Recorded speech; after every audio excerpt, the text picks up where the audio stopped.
खेल एक ऐसा माध्यम है जो शरीर और दिमाग का सही संतुलन का इस्तेमाल करता है और इसी सही संतुलन से व्यक्ति अपने जीवन के उन लक्ष्यों को प्राप्त कर लेता है जिन लक्ष्यों को प्राप्त करना चाहता है। लेकिन कुछ ऐसे भी खेल होते हैं जिसमें एकाग्रता के साथ साथ दिमाग का सही इस्तेमाल आपके लक्ष्य की प्राप्ति का एक सही रास्ता खोल देता है। और इसी क्रम में आज शतरंज का टूर्नामेंट देखने को मिला जिसमें 40 से अधिक खिलाड़ियों ने भाग लिया। अब इस पूरे खबर को विस्तार तरीके से जानने की कोशिश करते हैं।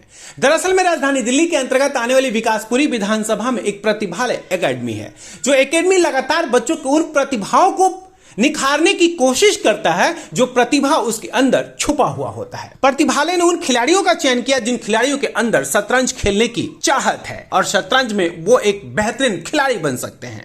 और इसी क्रम में एक ओपन टूर्नामेंट का आयोजन किया गया। ओपन टूर्नामेंट का अर्थ यह हुआ कि किसी भी उम्र के खिलाड़ी किसी भी उम्र के खिलाड़ी के साथ चेस खेल सकते थे और यह भी चेस बोर्ड पर खूब देखने को मिला, जब एक 6 साल का खिलाड़ी तकरीबन 50 से अधिक उम्र के खिलाड़ियों के साथ अपना दिमाग लगा रहे थे। यह ओपन टूर्नामेंट तकरीबन 5 राउंड चला और 5 राउंड में जिस खिलाड़ी ने सबसे अधिक पॉइंट एकत्रित किए उन्हें विजेता का ताज दिया गया। इस टूर्नामेंट में विश्वम आनंद ने प्रथम, साहिल मुखर्जी ने द्वितीय और प्रत्युष गोयल ने तृतीय स्थान प्राप्त किया और इन्हें मेडल देकर के सम्मानित भी किया गया। इस दौरान दिल्ली ब्रेकिंग की टीम ने कई खिलाड़ियों से बातचीत की और खिलाड़ियों से बातचीत करते एक बात का एहसास तो बड़े अच्छे तरीके से हो गया कि खिलाड़ी कभी ब्लॉक नहीं होते। ब्लॉक का अर्थ ये हुआ कि उनके लिए कुछ ऐसी स्थितियां नहीं बनती जिस स्थिति के आगे उन्हें रास्ता ना दिखाई दे। भला ऐसे खिलाड़ियों के जज्बे को सलाम क्यों ना किया जाए और ऐसे खेल के प्रति रुझान पैदा क्यों ना हो। लेकिन उससे भी दिलचस्प नजारा उस वक्त देखने को मिला जब एक खिलाड़ी ने दिल्ली ब्रेकिंग टीम से बातचीत करते हुए यह जाहिर की कि शायद उसे डर भी लग रहा है कि कहीं कोई 6 साल या 7 साल का खिलाड़ी उसे हरा ना दे।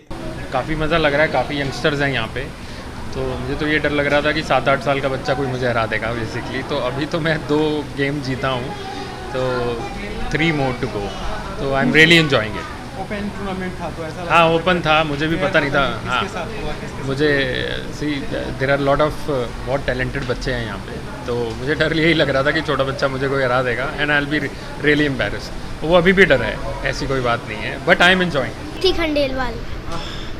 कितने साल की है?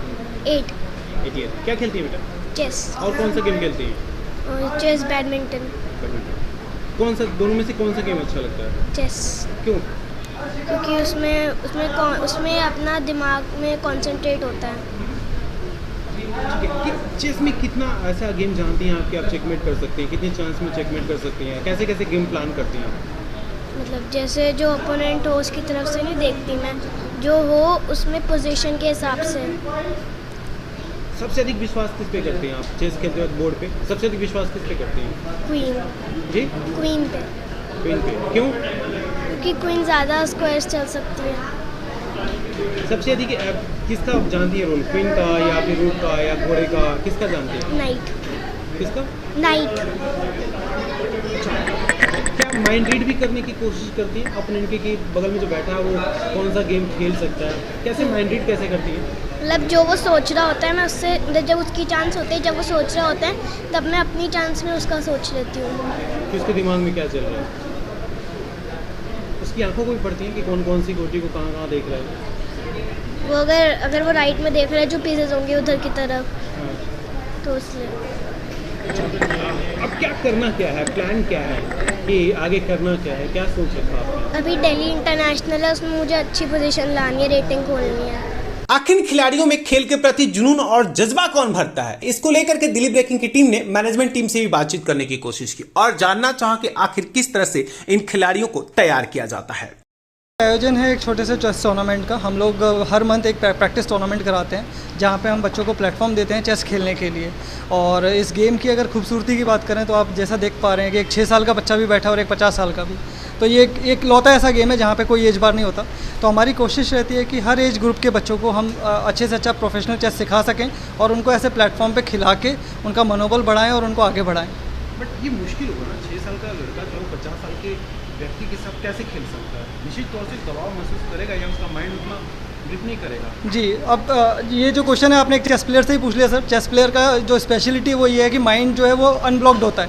तो हमें ऐसा लगता है कि चाहे 6 साल का हो चाहे 50 साल का हो, ठीक है, जितना उसको माइंड को यूज़ किया जाएगा, जो थ्योरीज उसको सिखाई जाती हैं, उसके चलते बच्चे अपने आप सीख जाते हैं और परफॉर्म भी करते हैं। प्रतिभालय के फाउंडर ने दिल्ली ब्रेकिंग की टीम को संबोधित करते हुए बताया कि किस तरह से इस पूरे टूर्नामेंट का आयोजन किया जा रहा है और इस टूर्नामेंट के आयोजन से कितना फायदा होता है, क्योंकि जब एकाग्रता बनती है तो शायद किसी भी लक्ष्य को हासिल करना बेहद आसान हो जाता है। नाम और डेजिग्नेशन बता दीजिए प्लीज। सर, मेरा नाम निधि विरमानी है। मैं यहाँ प्रतिभालय की फाउंडर हूँ। प्रतिभालय एक अकेडमी है जिसमें हम ऑफलाइन और ऑनलाइन क्लासेस कंडक्ट करते हैं। तो ऑफलाइन हम लोग विकासपुरी में करते हैं, ऑनलाइन हमारा अक्रॉस इंडिया है। साथ साथ हमारे कुछ कंट्रीज़ के साथ एसोसिएशन है जिसमें जहाँ के बच्चे हमारे से क्लासेस लेते हैं, जैसे यूएस है, कनाडा है, ऑस्ट्रेलिया है, न्यूजीलैंड है। तो ऐसे करके हमारा अकेडमी है। अच्छा, आज जो ये आयोजन हो रहा है उसके विषय में बताइए कि कितने बच्चे प्रतिभागी और क्यों सोचा आप लोगों ने कि चेस का एक टूर्नामेंट कराते हैं, कि ये दिमाग, ये थॉट कहाँ से है? सर, जैसे प्रतिभालय आप नाम से ही समझ रहे हैं, हम लोग प्रतिभा को नर्चर करते हैं और प्रतिभालय में हम उनको मौके देते हैं अपनी प्रतिभा शो करने के लिए। तो जब बच्चा सीखता है, हम क्लासेस कराते हैं, बच्चों को सिखाते हैं, फिर अल्टीमेटली उनको कहीं ना कहीं एक प्लेटफॉर्म तो देना पड़ेगा जहाँ पे उन्होंने सीखा है वो सब कुछ शो कर सके हमने क्या सीखा है। और चेस टूर्नामेंट से बेटर तो कोई एग्जांपल होता ही नहीं है। अभी तक ये लोग आपस में अपने फ्रेंड्स के साथ अपनी एकेडमी में खेलते थे, बट ये टूर्नामेंट में ऐसा है क्योंकि आउटसाइडर से इनवाइट किए गए हैं, हर एज ग्रुप के लोग इनवाइट किए गए हैं, तो इनको एक्सपोजर उतना ही मिलेगा। हमें मोटिवेशन होता है कि हमने 40 इयर्स के बंदे को हराया, या फिर मैं एक 40 इयर्स वाला सोचता है कि मैं 10 इयर्स के बच्चे से हार गया। तो एक क्रॉस मोटिवेशन है जो एक नेगेटिव पॉजिटिव प्रेशर क्रिएट करता है अच्छा परफॉर्म करने के लिए। कितनी बार आप लोग टूर्नामेंट आयोजन कर चुके हैं अभी तक? सर, अभी वैसे तो हम लोग प्रैक्टिस टूर्नामेंट करते ही रहते हैं अपनी एकेडमी के लिए। आउटसाइडर्स के लिए हम लोग हर 3 महीने में 6 महीने में करते हैं। अभी लास्ट 2 साल में तो हम लोगों ने ऑनलाइन किए हैं, तो यहाँ पे विकासपुरी में ऑफलाइन हम लोग फर्स्ट टाइम कर रहे हैं कोविड के बाद। में क्या क्या है उसके विषय में एक्सप्लेन करें। प्रतिभालय मैं बताना चाहूँगी कि एक ISO रजिस्टर्ड कंपनी है, साथ में हमारा स्टार्टअप इंडिया के साथ भी हमारा सर्टिफिकेशन हुआ है। हम लोग इसमें चेस के अलावा थिएटर, अबैकस हो गया या डांस हो गया, ये हम लोग ऑफलाइन करते हैं। ऑनलाइन में हमारे पास बहुत बड़ा बास्केट है। हम लोग कोडिंग, रोबोटिक्स, इंग्लिश लैंग्वेज को लेके, स्टोरी टेलिंग, बहुत सी कोर्सेज ऑफ़र करते हैं और बहुत सारे प्लेटफॉर्म देते हैं बच्चों को।